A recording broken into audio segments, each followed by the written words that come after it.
Shalom, dear friends. It's lovely to be with you again. And today again is sunny. And we are the 14th of July, and which is also in the month of Av. If you remember, is when the two temples were destroyed. So it's a time where we pray, when we intercede, that we really be careful with what we say with our mouth too, because it's like they were saying that because of the people evil speech, that the temple was destroyed, and there is consequences with what we are saying and how we act. So we need to be very careful and use our mouth to bless the people and to bless the Lord. Okay. So I wanted to tell you today, I have been on the Temple Mount this morning, and which was very special.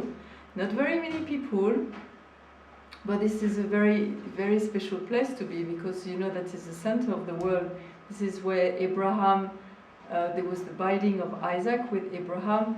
Is also in the tradition, the Jewish tradition, they say that is where Adam was created, and is the beginning of everything started there, and of course everything will finish there, that God has a wonderful plan.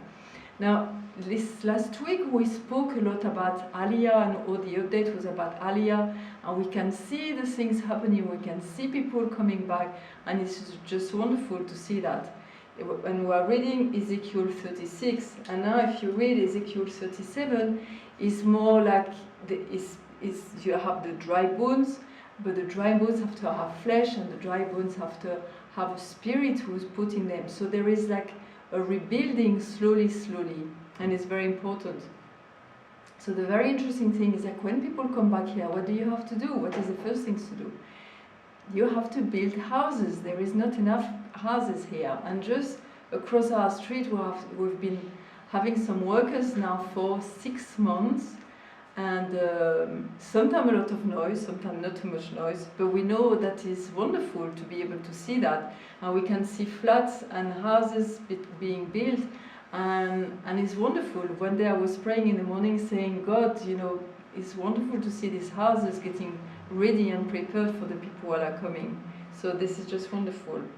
That is King David, this original city of David. You've just done the tour of that area. Our history dates back here 3,000 years. Our history here doesn't rely on the United Nations, not on the League of Nations, even though that was good. And doesn't even rely on a British promise, because the British actually reneged on their promise in 1917 and actually took away the Jewish homeland and created Jordan. So I'm not even relying on that. Our history dates back 3,000 years. That over there is the original city of David. The Shiloah Springs, where the kings were anointed, where water was taken for the temple, is right here. The Yemenite Jews, when they came 120 years ago, lived in the heart of Jerusalem, which makes sense, as Jews have done for generations. And the King's Garden was an area that King Solomon planted 3,000 years ago. It was written about in all Jewish sources. You won't find anything written about it in Muslim sources. You won't find anything written about it in Christian sources. This is a nature reserve with Jewish roots. But even from the point of view of law and order, nowhere in Jerusalem, no city in the world would allow illegal building in green zoned areas. This seems to be something very basic. For some reason, the world seems to be preoccupied. Let the Arabs do this, let the Arabs do that, let the Arabs build illegally, let them trample all over you, let them throw Molotov cocktails, let them build, let them do as they want. Who cares about law and order? Well, we've got a mayor that wants law and order. This happens to be Jerusalem, and if the world doesn't accept it, then I guess they're going to have to wake up. The world is living in a time warp. They believe this is 1948 or before 1967. They're going to have to understand that this is United Jerusalem. There are 225,000 Jews living in what used to be East Jerusalem. We're not going anywhere. Jerusalem can't be divided, and wake up world. Okay, so we just want now to show you a clip. We've been this week with Martin in the city of David, and in the place also of Siloam, which is a place where the mayor of Jerusalem wants to rebuild something, a park, and it will be called the King's Garden. And right now there is a lot of old houses, and they want to destroy some and rebuild all the area, and so it's making a lot of noise. But again, we saw that a few times. There is always things and political issues in the midst of all the things in Jerusalem, but we know that at the end Jerusalem will be rebuilt because it's written in the Word. We know that when Messiah will come, it will be beautiful, Jerusalem will be beautiful. So this is all part. We are seeing it every day, in front of our eyes, that God is doing something here. And day by day, houses are built, and the city of Jerusalem is really adorned, and this is just wonderful to see that. So just watch that, this is great. When towards the end of the 19th century, in addition to a few Arab towns of Silwan and farther down the valley, Torbacher and Jabal Mukaber, there was private Jewish homes built outside in the 1860s and 70s, and a small Yemenite community that built farther down the valley, but that you'll hear about a little bit later on. In any case, this place was known as Al-Bustan. Al-Bustan means the orchard, and that's pretty much what was here, an empty orchard.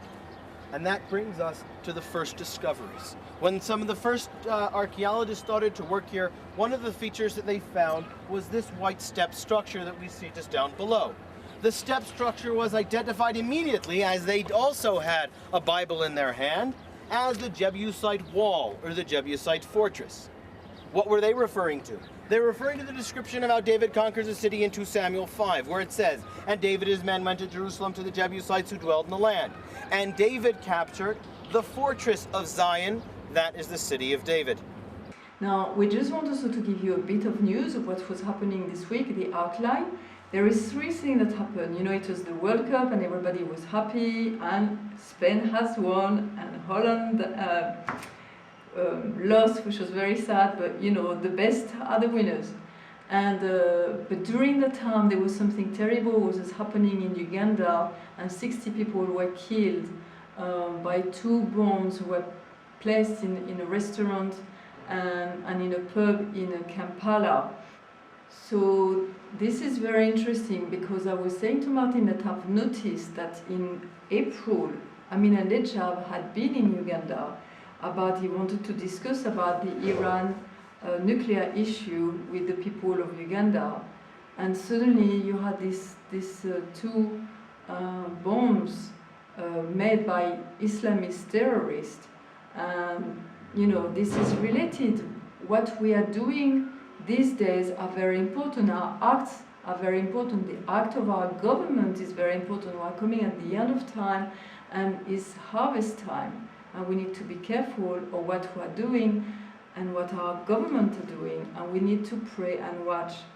Now there was also something else, there was a lot of things with the flotilla for Gaza a few weeks ago, and there was another one who was coming from Libya and who was also linked with Gaddafi, and hopefully this didn't go into the world press too much, because now 8 Israeli Navy ship blocked the flotilla from Libya, and now they are sailing to Egypt for Al Arish, and everything has been quiet, and everything has been done this time in a right way, and fortunately everything has been good, and we have again to pray for the border of Israel.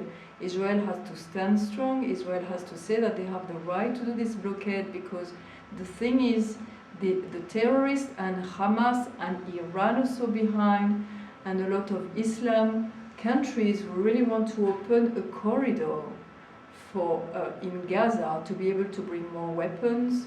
And you know that the last flotilla, there was some ship who were okay and acted all right, but there was one who weren't okay, and some people were killed on it.